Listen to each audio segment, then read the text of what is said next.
سلام. امروز آموزش هرس بوته توت فرنگی در روش هیدروپونیک و خاکی داریم که هیچ فرقی با هم نمی‌کنن.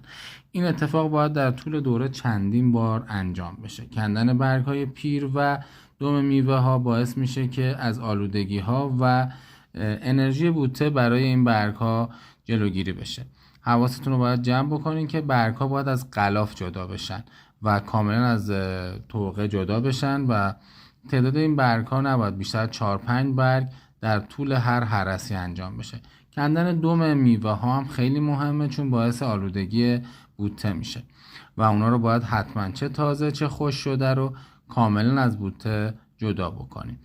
نکته خیلی مهم دیگه ای که هست اینه که این دم میوه ها رو باید دونه بدونه بچینیم که آسیب به بوته نرسونه. کندن میوه های کج و کله باعث میشه و قوره های کوچیک باعث میشه که ما میوه درشتری داشته باشیم و کیفیت بالاتری رو به بازار بدیم.